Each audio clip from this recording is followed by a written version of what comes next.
Dan Dato' Awi pula dengan konsertnya di Kelantan. Boleh?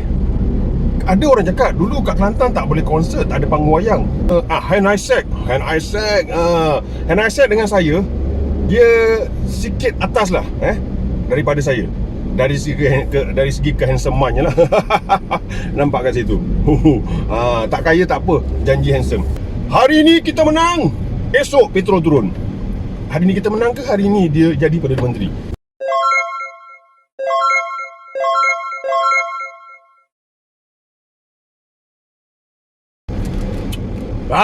Assalamualaikum warahmatullahi wabarakatuh. Salam sejahtera, salam ceria diucapkan kepada anda semua. Sekarang ni rancak sangat. Belum lagi bubar parlimen, belum lagi diumumkan PRU yang ke-15 bila oleh Perdana Menteri kita. Tapi kempen dah bermula ya, dah boleh ya kan? Sebab tak tahulah dulu, setahu saya lah, selagi belum diumumkan bubar parlimen ataupun PRU 15, PRU. Saya nampak artis-artis pun sekarang tak ada selindung-selindung. Artis sekarang pun dia dah buat pilihan masing-masing. Contohnya saya nampak yang terbaru Ultimate dengan lagu penyambun dia, okey, magic kuat tu nampak. Okey, yang lain saya nampak beliau dengan Abdul Syauqi duduk di atas pentas, Abdul Syauqi bersama dengan Datuk Seri Anwar Ibrahim, okey, bercerita tentang PKR ni ataupun Pakatan Harapan macam itulah Dan Dato' Awi pula dengan konsertnya di Kelantan. Boleh? Ada orang cakap dulu kat Kelantan tak boleh konsert, tak ada panggung wayang kan? Tak, saya tanya kan, mungkin saya yakin ada orang Kelantan yang menonton video saya ni, tolong jawab. Saya tanya bukan saya pelekeh, mengejek dan sebagainya. Okay? Dan masa konsert Dato' Awi tu dia ada nyanyi lagu ala-ala nasyid rock, versi rock sedap lagu. Dato' Awi punya suara memang tak dapat dinafikan okey. Cumanya masa konsert tu berasingan tak lelaki dan wanita? Saya nampak kat situ Tapi saya nak tanya satu lagi ni soalan.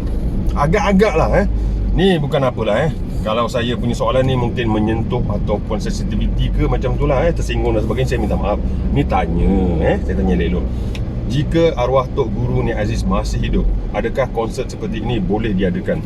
Tapi saya difahamkan dan saya sendiri tahu bahawa Jom Heboh TV3 pernah beberapa kali buat di Kelantan, tapi dengan syarat-syarat tertentu lah oleh kerajaan Kelantan masa tu, iaitu yang pastinya artis-artis wanita kena perfect tutup aurat, macam tu lah nampak. Jadi inilah mana kemeriahan.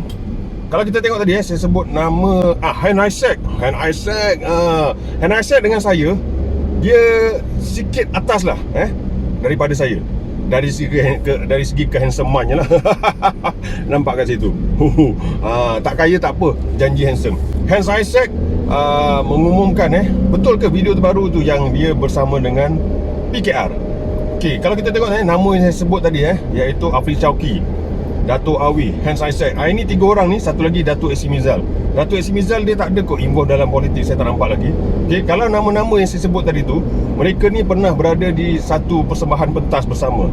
Hen Isaac, Dato' Awi dan juga Abdul Syauqi. Tapi sekarang ni mereka berada di landasan masing-masing dalam parti politik.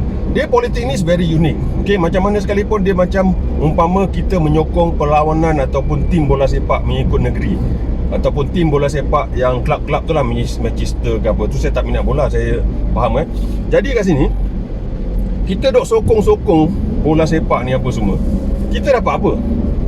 Kena beli tiket, kena bayar parking, kena beli t-shirt kan. Tapi hakikatnya tak dapat apa pun. Mereka betul kalau macam saya asal IC Johor, so dah tentulah saya sokong JDT, so saya dapat apa? Jadi itu mendapat kepuasan. Di politik ni pun sama, tetapi politik ni dia lain sikit. Dia bagi sokongan kepada satu-satu parti politik ataupun pemimpin itu atas dasar inginkan pembaharuan, nasib rakyat terbela dan sebagainya. So inilah yang pentingnya, kita kena buat pilihan yang tepat. Mana parti politik dan mana calon yang kita nak pilih. Kadang-kadang sekarang ni saya tengok parti politik diorang tolak tepi, tapi dia tengok calon. Sebab kadang-kadang kita tak suka dengan parti politik tu, tapi calon dia bagus. Apabila dia ada jawatan, dia menjaga kebajikan kawasan dia, rakyat dia, pengundi dia dan sebagainya. Walaupun pada hakikatnya dia menang di satu tempat tu, tapi tak semua mengundi dia, tapi dia kena jaga sebab itu mandat. Jadi samalah macam ni, maksudnya artis ni pun saya nampak dia orang akan profesional, dia orang tak akan berbalah. Okey, habis saja pilihan raya nanti, so mereka akan buat seperti biasa, menjalani kehidupan normal. Okey, berbaik-baik dan sebagainya. Nampak kat situ. So janganlah kita nampak biasanya dalam politik ni apabila pilihan raya nanti ada jadi gaduh, bertekak, nak bertumbuk dan sebagainya di kawasan-kawasan tertentu. Usah-usah, tak usahlah kan. Be a professional lah kan. Saya tak dengar lagi mana-mana calon yang bertanding parti politik yang buat ceramah supaya penyokong dia bertumbuk, bergaduh, maki hamun, tak ada kan. Tetapi sebabkan fanatik, sebabkan ego, sebabkan orang kata sel-sel otaknya ada yang tak berhubung, dan mungkin sebahagian daripada otaknya sudah jatuh ke lantai dan dia tak dapat jumpa, so inilah dia bergaduh, bertekak dan sebagainya. Nampak kat situ. Okey. Dan sedikit lagi, saya nampak kali ni kan, kali ni dia PRU15 masing-masing ada kekuatan masing-masing. Setiap parti politik ni dia ada kekuatan masing-masing. Ceramah dia orang semua berapi-api. Okey. Nampak kat situ. Jadi saya ingin merumuskan antara komen ataupun pandangan yang saya nampak, saya suka, ataupun adalah pandangan bahawa contohnya macam UMNO, Barisan Nasional. Okey. Dia Barisan Nasional ni dia gabungan MCA, MIC dan juga UMNO, betul, dan juga parti-parti lain lah macam tu. Okey. Jadi UMNO ni dia ada yang cakap ada kepincangan ataupun satu benda ni je, iaitu Zahid Hamidi. Zahid Hamidi pula, Datuk Seri Zahid Hamidi. Datuk Seri lagi tau. Masih Datuk Seri. Walaupun penjara menanti. Siapa tambah sikit, Datuk Seri Haji Zahid Hamidi. Dia ni macam macam bikin kacau sikit lah kan. Dia sibuk buat ceramah sana, ceramah sini. Saya tak bersalah, saya penyokong dia. Apa benda ni kan. Kalau saya lah, saya bukan ahli UMNO dan saya pun tak kata saya akan undi barisan itu, undi rahsia. Tapi kalau saya berada dalam UMNO kan, minta maaf cakap lah, saya sokong, setuju dengan beberapa pendapat pemuda kawasan yang saya jumpa videonya menyatakan bahawa sukar untuk betul-betul memperkuatkan UMNO ni menarik pengundi selagi Zahid Hamidi ni, kluster mahkamah ni masih ada di dalam UMNO. Dah lah ada dalam UMNO, presiden pula tu. Apa kan? Ni cakap terus terang ya, direct. Kita negara demokrasi ya. Apa mau cakap-cakap lah kan. Bukan saya cakap benda-benda kotor pun. Dan ini memang poin kuat. Saya yakin kalau Zahid Hamidi tak ada dalam UMNO kan, lagi impact dia lain macam. Pening kepala lawan-lawan dia.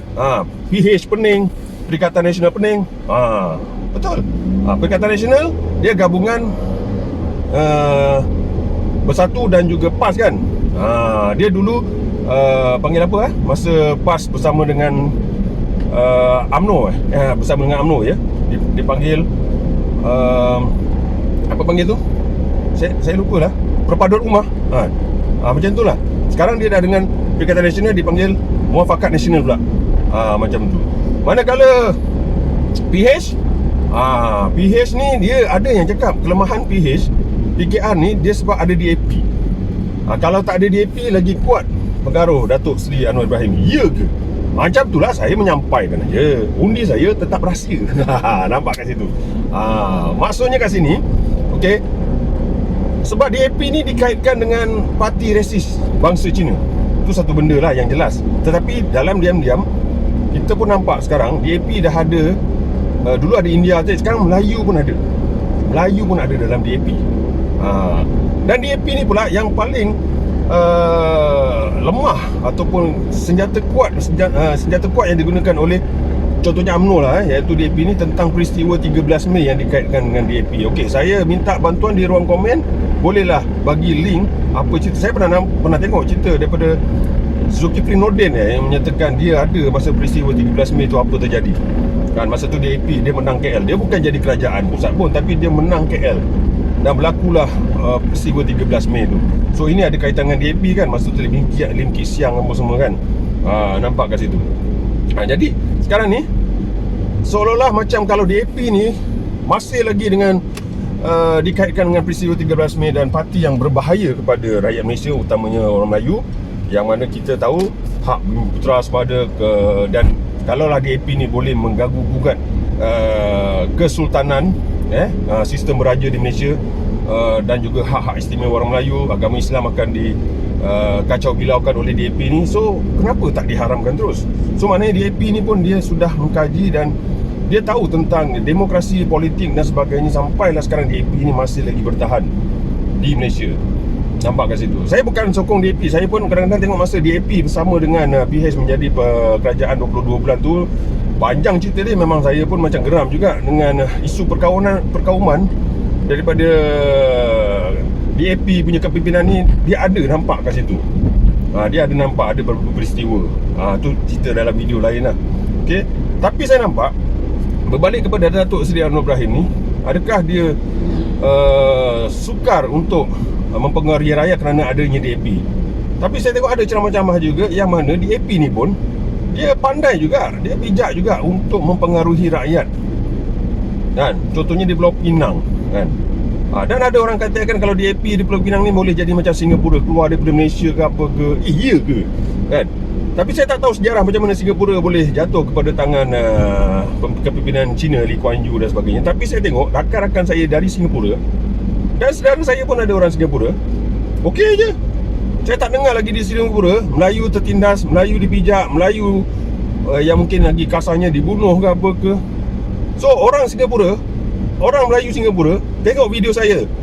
Kalau tengok, bantu saya di ruang komen. Saya nak tengok pahit deritanya korang orang Melayu di Singapura. Nak tengok ada tak? Kan? Jadi kat sini maknanya PRU15 kali ni memang impact dia lain macam. Saya yakin masing-masing pening. Saya pun pening nak undi siapa. Okey, yang satu lagi saya tertarik. Hari ni kita menang, esok petrol turun. Hari ni kita menang ke hari ni dia jadi Perdana Menteri? Tapi saya dengar ulasan Datuk Seri Anwar Ibrahim ni pun senjata dia kuat juga. Dia kata duk sini-sini dia buat apa? Sebab hakikatnya bukan dia jadi Perdana Menteri sebab tu minyak tak turun. Sebab bukan dia yang Perdana Menteri. Alasan dia lah macam tu. So kita tengoklah, kita tengok jika benar kali ni beliau betul-betul berpeluang jadi Perdana Menteri. Kita tengok. Tapi dia tak keluar lagi manifesto tu, kan? Dan hakikatnya dia menjawab bahawa kenapa harga petrol tak turun masa PH apa semua dulu. Sebab apa? Sebab bukan dia Perdana Menteri. Yang Perdana Menteri ni siapa? Tun Mahathir. Nampak kat situ. Bagus juga, kan? Jadi kat sini orang akan seolah-olah jom, kalau kata sembang kat kedai kopi lah, jom kita try tahun ni kita pakat-pakat undi PH, kan? Kita nak tengok, kan? Kena ingat macam mana sekalipun saya pernah terbaca satu bukan terbaca, tertonton satu video tentang ulasan pakar ataupun penganalisis politik ni, bahawa kalau di AP pun, kan, kalau dia menang ke apa, menang besar di Malaysia ni pun, kan, dia ada perlembagaan dia ataupun ada dia punya undang-undang dia bahawa dia tidak boleh mengusik hak-hak istimewa orang Melayu. Okey, itu satu benda. Agama rasmi tak boleh suka-suka ubah sebab kita masih ada lagi sultan, raja-raja. Nampak kat situ. Tapi kita harapkan janganlah. Kalau ya pun DAP ni kalau nak dia bagi peluang dalam bidang politik, biarlah dia ada gabungan macam sekarang ni dengan PH ni, kan? Begitu juga dengan Barisan Nasional, ada MIC, ada MCA. Nampak kat situ. Okey. So tersilap kata, terkasar bahasa, saya mohon maaf. Saya pun ada kerja nak buat ni. Saya pun tak tahu apa yang saya merapu hari ni. Okey. Jadi apa-apa kita roja lah. Jadi tersilap kata, terkasar bahasa, saya mohon ampun dan maaf daripada hujung rambut sampai ke hujung kuku jari kaki saya. Assalamualaikum warahmatullahi wabarakatuh. Terima kasih dan bye-bye.